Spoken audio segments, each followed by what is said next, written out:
अस्सलामुअलैकुम नाज़रीन, मैं हूं आपका मेज़बान अब्दुल रहमान और आप देख रहे हैं जेडी न्यूज़, जिनाह का पाकिस्तान, हम सब का पाकिस्तान।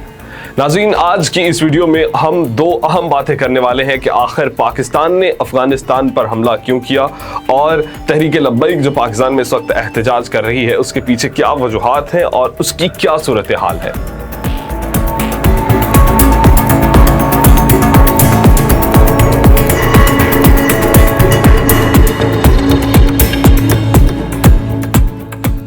सबसे पहले हम बात करेंगे कि आखिरकार क्यों पाकिस्तान ने अपने हमसाय मुल्क अफगानिस्तान पर हमला कर दिया। दोस्तों, सबसे पहले तो आपको ये बात क्लियर कर दूं कि ये कोई शहरी आबादी को निशाना नहीं बनाया गया था, बल्कि एक ख़ास मकसद के तहत ये हमला किया गया था और वो था दहशतगर्दों की एक तंजीम के लीडर उनको हलाक करना। यानी पाकिस्तान में इस वक्त जो दहशतगर्दी हो रही है उसको जो ऑर्गेनाइजेशन लीड कर रही है, उसका जो रूह रवां है वो है नूर वली। उसको टारगेट किया गया था। काबुल के एक शहर में एक सड़क पर एक लैंड क्रूजर गाड़ी को टारगेट किया गया था जिसमें नूर वली मौजूद था, जो कि दहशतगर्द तंजीम का रूह रवां बताया जा रहा है। दोस्तों, खबरें ये सामने आ रही हैं कि पाकिस्तान आर्मी की जानिब से 2 मिसाइल दागे गए उस गाड़ी पर जिसमें वो मौजूद थे। और आपको मजे की बात बताते चले कि ये जो गाड़ी है ये इंटीरियर मिनिस्टर ऑफ अफगानिस्तान यानी अफगानिस्तान के जो वजीर दाखिला हैं उनकी जानिब से दी गई थी इस नूर वली को। और साथ ही साथ आपको ये भी बताते चलें कि जब ये हमला हुआ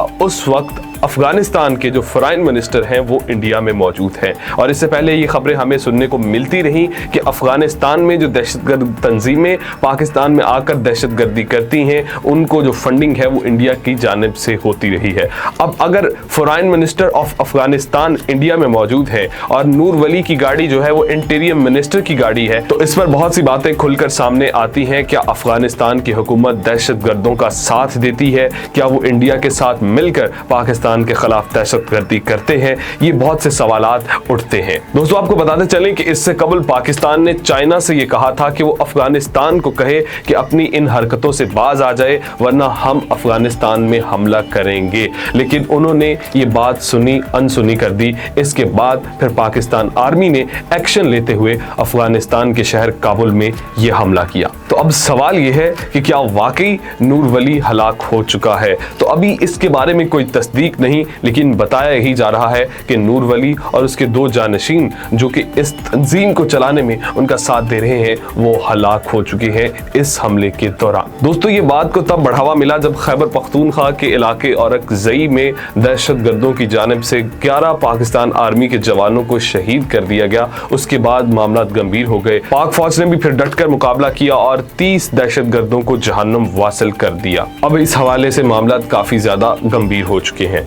अब बात करते हैं कि पाकिस्तान में इस वक्त जो सूरत हाल है, तहरीक लब्बैक की जो पार्टी है वो एहतजाज क्यों कर रही है और इस एहतजाज के पीछे क्या वजूहात हैं। दोस्तों, बुध की शाम तहरीक लब्बैक का जो लाहौर में ऑफिस है, जो लाहौर में उनका मरकज़ है, वहाँ पर ये गुफ्तगू हो रही थी। वहाँ पर ये मनसूबाबंदी हो रही थी कि हम एहतजाज करेंगे फ़लस्तीन के हक़ में और ये एहतजाज हम करेंगे अमेरिकन एम्बेसी के बाहर जो कि इस्लामाबाद मौजूद है। अब पुलिस की जानिब से रेड्स की जाती है ताकि टीएलपी के जो रूह रवां हैं, उनके जो लीडर हैं साद रिजवी, उनको गिरफ्तार कर लिया जाए। लेकिन जब ये रेड्स की जाती हैं तो उसके मुकाबले में टीएलपी कारकुनान की जानिब से मज़ाहमत की जाती है और जब पुलिस और टीएलपी कारकुनान के दरमियान झड़पें होती हैं तो इसके नतीजे में टीएलपी ये दावा करती है कि हमारे 2 अफराद जान की बाजी हार गए और 15 के करीब लोग शदीद जख्मी हैं और कुल 50 लोग जख्मी हुए हैं। और पुलिस की जानिब से भी दावा किया जाता है कि काफ़ी जो पुलिस एहलकार है वो भी इस वाक़े में जख्मी हुए हैं। अब इसके बाद जो है वो मामला